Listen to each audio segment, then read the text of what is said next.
Hey guys, the HSR guy here, and today's video, first of all, do excuse my voice because it's absolutely cooked, so you're just gonna have to deal with it. I do want to come across this topic which I think is pretty concerning for the majority of not the free-to-plays but like the casual population in Honkai style, right? So I stumbled across this particular post right here. Somebody having difficulties with endgame content, right? With endgame content Honkai style, right? All of my characters are meta and their team should be very good as well. So why can't I clear the endgame content? I don't understand. I built them all not perfectly but good enough to perform my thing. I added more information and picture this time. Let me know if I should do more. Pause. As I was saying, teams are Kazarus, Tribi, Evernight, Gallagher, D-Herda, Anexa, Sunday, and Final, right? So when I saw this particular post, I know it's sort of like a one-guy scenario because this is definitely not representative of every single casual, every single free-to-play in the Honkai style universe. But the builds that bro has are pretty questionable. Alright, so we do have a Final on 102 speed, 60% crit, 118 crit damage, E0, S0, the light cone, whether or not he has the S1, doesn't matter, right? It's more so about the build itself over here with 3.6 HP and 2.7k attack over here. This is gonna be Evernight, 5.6 HP, 124 speed on 39% crit rate and 133.5 crit damage. This is gonna be his Tribi, 5.2k HP is pretty good, 95 speed, 39.7% crit rate on 103.5 crit damage. By the way, if you are hitting 95 speed on Tribi, you are not activating the 4-piece poet because it has to be less than 95. Especially if this is at 95.1 and 5.2, it's just not activating. So the reason why I wanted to come across this today is because I take a look back into my free-to-play account, right? And granted, this free-to-play account, it's not a perfect mean max 100% efficient account that has never missed a day of login, right? So for example, Bob, I think out of like the days in which he was created, he has probably at least missed out like 2 to 3 weeks of playing, or just simply that nobody just logged in because we have like a ridiculous amount of like excess stamina because people just forget to play the game. So AYU, but this is going to be a free-to-play account that we started since the start of this year in 2025. I don't want to say it's something to be replicated to the T, right? To the T, because at the end of the day, Relic luck is just Relic luck. But if the disparity is going to be that massive, then I think something might be wrong with the casual community, and I hope that MrPokke here can actually help you guys out when you guys want to start HSR in the big 2-5. So this is going to be Bob's Kazarus. This is his absolute best built DPS. I believe we have the highest amount of relic investment and the highest amount of res investment. So you can see over here, these are some really good roles, guys. Right? These are some really good roles as a complete free-to-play. This is not really that perfect. This is pretty okay. But generally speaking, I would say this Kazarus is most likely like the top 10% percentile for the entire game. And this is kind of like my point. I think the very first thing that free-to-plays needs to come to realize it. Free-to-plays can get good gears. Casuals can get good gears. It is really just a matter of time before you get them, right? Nobody to say just because you're free to play, you cannot get any good relic on any DPS. Because keep in mind, this is our most highest invested. Everything was almost spent for Kazarus to give her the almost perfect relic quality because we know for a fact that we're gonna use this unit for a very long time, right? And DPS, their relic quality generally is just that much more stricter compared to your support and sustains, or God forbid if you're playing super in the big 2-5, right? Because super requirements, it really just doesn't really matter as much. So I think the first tip is know what DPS you are gonna be using, and if you know for a fact that this is gonna be someone that you're gonna be using, like for example going into version 4, or if you're gonna be putting for another DPS in the future, and like for example, let's just say you want to main a version 4.0 DPS or a 4.1 DPS, right? The very first step would almost be certainly make that unit to the best of your ability. So for example, if you play Pokemon, right? If you play Pokemon like, Emerald, Sapphire, whatever, any version of Pokemon, you want to make that one guy as strong as you possibly can. At least that is like your main guy. And the rest of the team can try to just give lesser amount of attention and time investment to make them not as strong, but their main guy has to be absolutely perfect. Because at this point in time for the endgame content HSR, if you still do not have like a good quality DPS after playing this game for like a couple of months, then you're probably doing something wrong, right? You're probably not using your stamina properly, you're probably farming the wrong things, you're probably not knowing how do you manage your relics. So like for example, if let's just say you put final, right, and you have been playing since like let's just say like 3.2, 3.1, and then you put final, and this is the main DPS.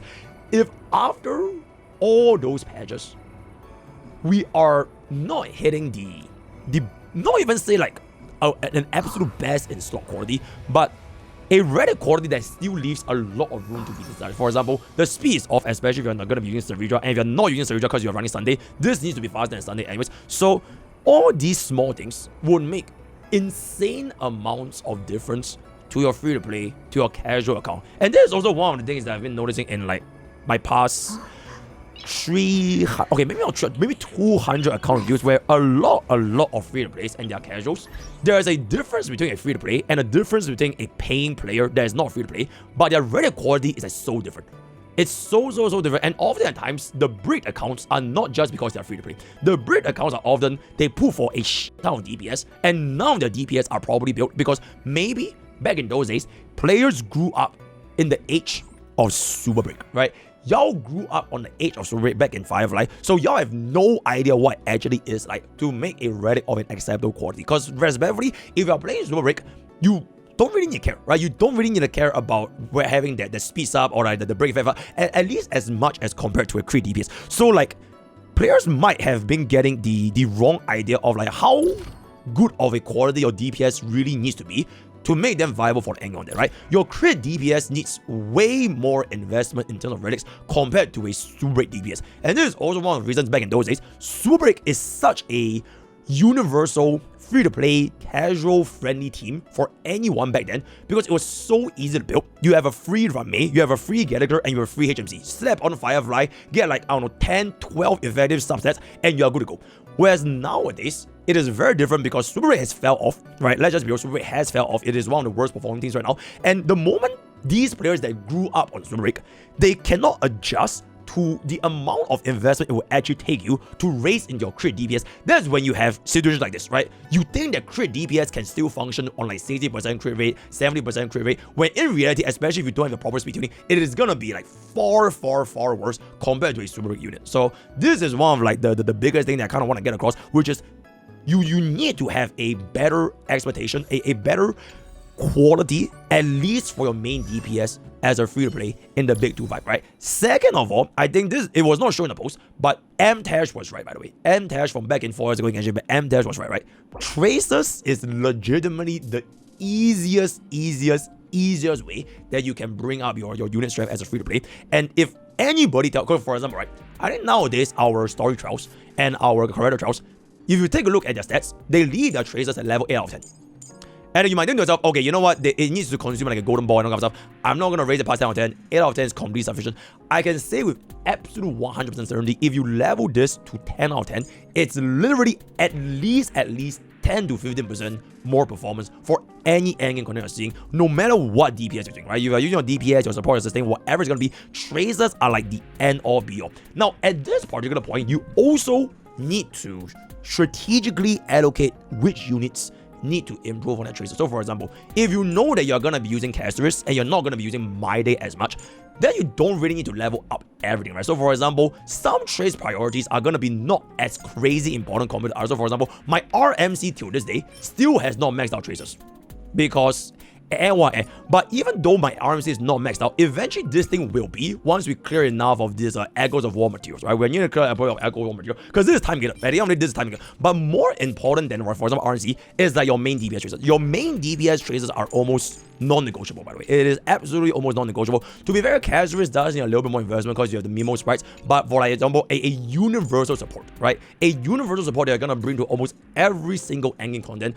Their Tracers will give you so much war value. It is often way more important than farming your relics than not getting your Tracers. So if you're still stuck on like level 6, level 8 Tracers, especially for units that you've been using a lot, please spend the energy to farm your Tracers and then try the content again. I promise it will make an insane amount of years. And this also sounds a little bit but if you come from like Genshin Impact, Because to my understanding, back when I was playing Genshin, a lot of players in Genshin don't level their light cones or their units to level 90. Because it's like not as efficient or something. I'm not too sure, but that was the impression I was in. Because apparently like it's okay to leave the units at the level 80 or 90. It's okay, right? In HSR, it don't work this way, right? Because in Genshin, okay, from like a bare gameplay concept, right? You can't dodge in HSR. So every single damage that you're dealing and every single damage that you're receiving is fixed. It is pretty much a black and white. You either get hit and you die, or you don't, and you hit the enemy for that amount. So all the stats that you can master from your light cone and your unit at level 80, it is like, it's free stats. It's legitimately free stats. So before you even think about like, okay, do I really want an E1 tribute? Do I really want a E2 Castris? Do I really want the E1 Hyacinth? Take a look into your relics, your levels, your tracers, and if they're still not like to a satisfactory degree, I would say you don't even need to think about those things, because they're probably not even gonna be helping in the long run. It's a little bit like if you take steroids, right? If you ask a beginner, right, they have no concept of like fitness, and they say, okay, how can I get shredded? How can I get muscular in the fastest amount of time? But I'm sick and tired of being fat. You know, my diet doesn't work. Then okay. Everybody in the professional bodybuilding world, they hit steroids, right? They take Eidolons. They take the E6, S5 steroids to make their strength like go through the roof. And they just, okay, you know what? I'm not even going to give a damn or anything else. I'm just going to take steroids and it's going to make me go. It doesn't work that way. Because above the elites, right? The sweaty meta players, like I'm talking like IFBB Pro, like taking steroids, everything. They still have a fundamental concept of leveling their units to level 80, of leveling their traders to 6, 10, 10, right? Of getting like at least a good amount of relic quality for their DPS, for the support, for the sustain. And above all these things, you really don't need to take steroids. You don't need Eidolons to make yourself clear the baseline endgame content in HSR. Because anomaly arbitration is not the baseline endgame content, right? Let's just be straight. Anomaly arbitration is really meant to be as difficult of a content as possible, with as shield and as restricted modes as possible, for players that have been playing this game for such a damn ass long time, to just make them feel that, okay, I actually have a place to test out how min-max my unit can be in these performances. In like your normal MOC pure vision A-ball shadows, I'm almost certain that if you can at least do the 3 things, right? Levels, tracers, relics. Level, tracers, right? If you can at least do these things for the teams that you have been investing in, whether or not you pull the right units or the wrong units, the right pulling decisions, you know, whether you pull for every single DPS and CS supports, that's kind of beside the point, because at the end of the day, fear of missing out in HSR is a very real thing. But if you already pulled for these units, right? You already pulled for the Castris, you already pulled for the Tribi, you already pulled for the Final, right? But if you're gonna be pulling for these units and leaving them at a quality like this, then like you will never really feel what your units could be truly capable of, unless you eventually find out what to be. Oh my god, T. Shush. You will never truly find out the true potential they're capable of until you actually give them the amount of investment that they need for the levels, tracers, and relics. So if you can get this out of the way, right? And I'm not saying that I don't know who this guy is, but I'm pretty sure a lot of casual player base, you guys probably have this exact same issue, right? Your relics are shit, your tracers are shit, your levels are shit, and oh my god, I can't clear endgame content anymore because, you know, my units are dying, they don't have damage. When a lot of these things, they can be solved before you even think about taking steroids, right? Before you even think about getting the E1 3B. Because like, for example, if this was the build for my final, so if I had this guy's exact same mentality, right? I have Finon, I have Evernight, I have 3B, but if my builds were of this quality, even if I got that E1 3B, even if I got that E1 Evernight, I am still going to struggle a lot more in endgame content for HSR, whether or not I get their Eidolons. Because we are losing so much value that you could get here, which is the reason why they are also free to play in HSR. They can still do like very well angle. Because like if free to plays cannot play HSR, then why are there still free to plays that can clear? So it is not a matter of if you are free to play, you are not allowed to get good relics. If you are free to play, you are not allowed to get good levels. You are not allowed to get good relics. Like, it's almost as if free to plays just think that the whole world is like, you can't play this game unless you swipe money, when in reality a lot of these things, they are fixed before you even think about the credit. Because relics, tracers, and levels, they are technically free, right? Because all they need is for you to go in and spend on stamina and you're done. And for example, right, this free to play account has never ever swiped on strategies. We have never ever topped that stamina, so it's only with our daily natural regeneration. So maybe not a absolute one-to-one, but the development of this free to play account is something like this. So this is our absolute best investment casters, 7200 8.8 HP, absolutely exceptional. This is gonna be our trip as close to 65% crit rate as possible. 5.4k HP. We do have energy regeneration, HP main stats, right? Getting the right main stats, right? Getting the right main stats, right? Then get a goal of the day. And then higher scene. Unfortunately, we couldn't really get to 200 speed because, you know, even if we get this, we can't do 200 speed because we do not have the S1, but that's okay, right? That's okay because we are literally at the end of the day trying our best. And this is our RMC 172, 172. You can kind of just take a look at yourself, the quality that this free-to-play account has. Right, this is 71 Herda. This is honestly not that good, right? It is honestly not that good, but it's okay because you don't need every single DPS to be the same quality as your best performing DPS, right? So my Herda, for example, she is like way worse than my Catcher. It's like not even close. It's like we're literally losing like 100 crit damage. So comparatively speaking, especially at E0 S0, I know for a fact that she's not going to be performing as close to Catcher, but it's still okay because you don't need every single DPS to be the absolute best performing. It's a little bit, you know, Uma Musume. You need that one strong ace, that absolute best ace you possibly can, because you just need that one winner, at least for the one of the most difficult stages in the game, right? So for example, in Anomaly Arbitration, Lycus is that one guy. In Memory of Chaos, there's always that one stage which is more difficult than the other stage. Same thing for APOC, same thing for Pure Vision, based on the different buffs. So that is gonna be our next in line DPS. Our Maide is, you know, I'm gonna be for real, he is absolutely cooked, right? He's absolutely cooked, but you know what? Sometimes he gets a job done, sometimes he doesn't get a job done, and I want to do. And this is gonna be our Gallagher. Nothing too crazy, 146 speed, 4.7k attack. I don't know how the hell do I have like 117 crit damage. That's absolutely crazy, but and I want to do. Then this is gonna be our Bailu. Also, huge bonus mention to Bailu. Before we are gonna be getting DHPD, this Bailu has been saving my free-to-play account for like the past 9 months. Almost every single time when I think I couldn't clear an endgame, it's almost always saved by Bailu, because the amount of sustain that, and we didn't even max our tracers, by the way. We did not even max out our tracers because invigoration and the built-in sustain, especially in this kind of like HP short environment, has been exceptionally favorable, even if you do not have, like, let's just say Hyacinth. I'm not saying Bailu is going to be better than Hyacinth, absolutely not, but if you do need a sustain and you have a Bailu and you are running the issue, because you only have one Hyacinth, right?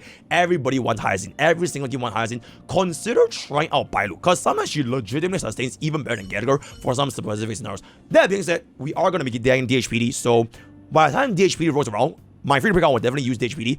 Whether or not we bench Bailu or Gallagher, it will kind of depend on the endgame environment, but you know, if you have her, definitely consider using her. And this is going to be our Anexa, which honestly, this is a pretty damn well built Anexa, right? 75, 185. We have a Routine Arena over here, are very nice, very kind of okay-ish. This is like exceptional. This is like pretty G, this is like but still nothing too crazy compared to the characters, and that is sort of like my point, right?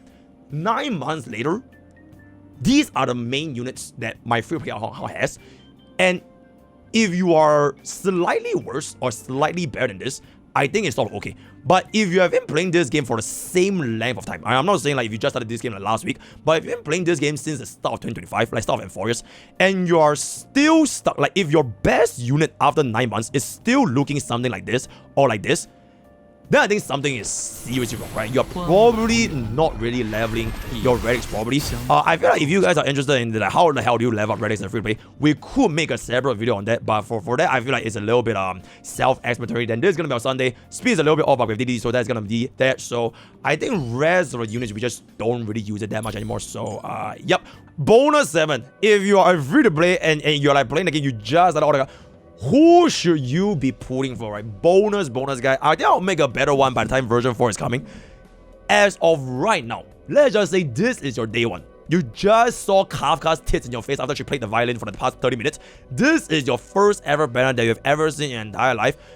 Me personally, I will just get myself the F9. So I think there's this like notion in which our free-to-play should only save their strategies and wait for like a crazy good banner. But my personal opinion is every banner that you have right now as a free-to-play will be a good banner for you. Because the thing is, at least when I was playing Bob, the early to mid-game experience was like a very real struggle, especially when you have no other units. So let's just say, for example, Bob started at D-Herda, right? Bob started at D-Herda, put E0 S0. At this day and age, I think D-Herda is probably not going to be Bob's endgame. So for example, I can foresee my free-to-play account eventually pivoting out of the Herda next time my day, and we're just gonna be all-in casters, and then our second team is gonna be version 4, right? I can see a world in which Bob just eventually does the Herda and just put it in the shelf, unless like one fine day we can use her for like erudition content. But that's honestly okay, because the most important thing is getting a good early to mid game experience. If you are free to play and you are like real for like long-term HSR, it's worth it. Because I cannot imagine Bob just not pulling for a DPS unit in the first banner, and you just clear it with like Win Dunheng, you clear it with like QQ. But okay, in this age you have like Archer, which is like a lot more manageable, right? Because Archer is really, really good. So getting any amount of pulls at the start on like any banner is, you can't go that far off, especially because you have like a shit ton of pulls as a free play. It's a little bit like Uma Musume. You want to start pulling on your support card banner no matter what you have, at least at the start, so you can get like a decent amount of SR cards, of like especially high dupe SR cards to get yourself going, right? If you're just gonna be saving all your pulls and waiting for like the god unit, right? Let's just say you start right now and like you just wait until like the version 4 anniversary. So you don't pull for like 6 months, you are gonna be so miserable, like it's just not worth it. It's really just not worth it. So I personally feel between Evernight and D Herda, I will go for Evernight. Mainly just because Evernight sort of doubles as like a support DPS, sub DPS, and the very next patch, which is Cyrene, I feel that she is most likely gonna work with Evernight.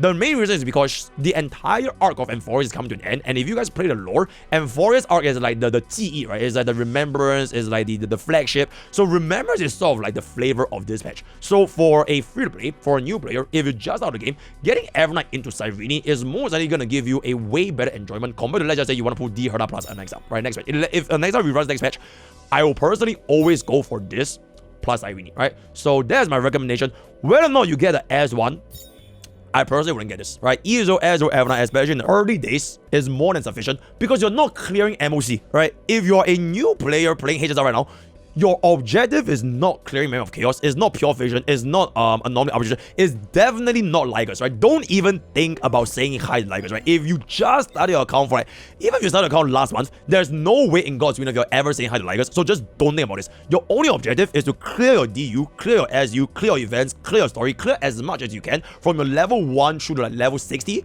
because you have no relics, you have no trades, you have absolutely nothing. So putting for like meta in your early start, it's meaningless because you're not even gonna be approaching these endgame for like at least, I would say, 2 months. For a good 2 months, you have like absolutely nothing. So I would definitely go for the Evernight. ESO is enough. Then when Cyrene comes out, you can wait and see what Eidolons, is she good with Eidolons, is she good with Central Icon, and then you can start saving up for version 4. So what I would like to do is, for the past 3 versions actually, 1.0, 2.0, 3.0, all of the early units are not that long lasting. So if you think about 1.0, it was Scylla and Jingyuan.